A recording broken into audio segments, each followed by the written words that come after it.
दिनांक 17 नोव्हेंबर 2023 रोजी अंबड, जिल्हा जालना येथे कॅबिनेट मंत्री छगन भुजबळ यांची एल्गार सभा पार पडली। खासदार हेमंत गोडसे यांनी 18 नोव्हेंबर 2023 रोजी प्रतिक्रिया दिली। कालच्या झालेल्या जालन्याच्या सभेमध्ये आपल्या राज्याचे मंत्री भुजबळ साहेबांनी अनेक विषयांची आकडेवारीची चुकीची माहिती त्या ठिकाणी दिली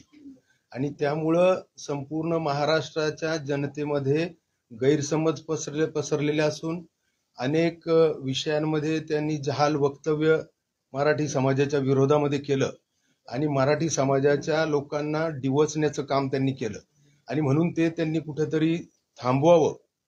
मला असं वाटतं का या अगोदर त्यांनी नाशिक जिल्ह्यामध्ये जातीचं विष पेरण्याचं काम केलं तर ते राज्यामध्ये त्यांनी करू नये अशी माझी त्यांना विनंती आहे। कालच्या 3 मुद्द्यांमध्ये त्यांनी अतिशय चुकीची आकडेवारी त्या ठिकाणी दिली।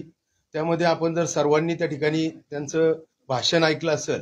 तर ते सातत्यानं 54% लोकसंख्या आणि 27% आरक्षण या मुद्द्यावरती ते बोलत होते, परंतु 54% लोकसंख्या ही संपूर्ण राज्यांची मिळून ही केंद्रामध्ये ओबीसीची लोकसंख्या ही 54% आणि त्यानंतर ती आहे 27% आरक्षण हे केंद्राचं आहे। परंतु त्यांनी जे सांगितलं सातत्यानं की 54% लोकसंख्या आहे तर त्यांच्याच या गव्हर्नमेंट ऑफ इंडियाच्या वेबसाईटवरती ही आकडेवारी आहे 32.82% आणि म्हणून अशा प्रकारची चुकीची माहिती देऊन सातत्यानं मराठी समाजाला डिवचण्याचं काम ते या ठिकाणी करताय। त्याचबरोबर दुसरा मुद्दा आहे की त्यांनी जे कालच्या भाषणामध्ये सांगितलं का 94चा GR,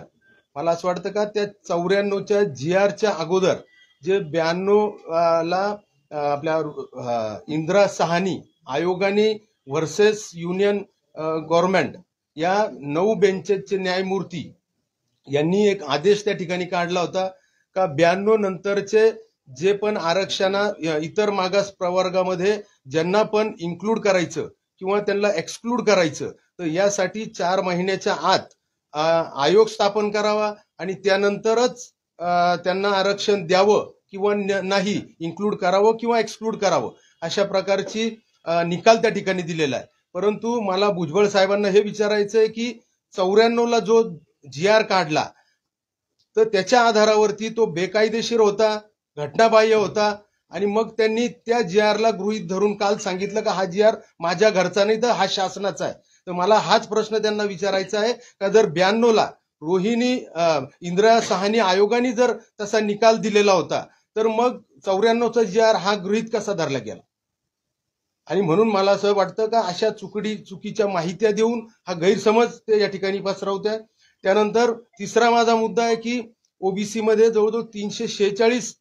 जाती आहेत आणि मग मला त्यांना हा तिसरा प्रश्न आहे का ह्या ज्या 346 ओबीसीच्या जाती आहेत तर त्यांनी सगळी यादी लाभार्थ्यांची यादी घोषित करावी का नोकरी त्यापैकी 346 मध्ये किती टक्के लोकांना किती नोकऱ्या लागल्या, किती लोकांना शैक्षणिक लाभ मिळाले। मला असं वाटतं का सातत्यानं ओबीसीचा मसिया म्हणून आपल्याला घेण्यामध्ये त्यामध्ये ओबीसीसाठी जो महाज्योती जशी सारथी संस्था काढली ती 2019ला त्या ठिकाणी झाली। त्यामध्ये त्यांनी काय केलं, ओबीसीचं महामंडळ आहे, या जवळजवळ या महामंडळामध्ये इतक्या वर्षापासून ते महामंडळ असताना किती लोकांना त्यांनी स्वयंरोजगार त्या ठिकाणी दिला, किती लोकांच्या रोजगारासाठी त्या ठिकाणी प्रयत्न केले आणि मग उगीचच मराठी समाजाच्या लोकांना डिवचण्याचं काम त्यांनी थांबवावं, नाहीतर याच्यामध्ये कायदा सुव्यवस्था त्या ठिकाणी संपूर्ण राज्याची त्या ठिकाणी बिघडते, आपल्या सामाजिक समतोल त्या ठिकाणी बिघडतो, सामाजिक न्याय बिघडत असते आणि म्हणून त्यांनी अशा कुठल्याही सामाजिक याच्यावरती चुकीची माहिती त्या ठिकाणी देऊ नये अशी माझी त्यांना विनंती। वृत्तसंकलन राजेश जाधव।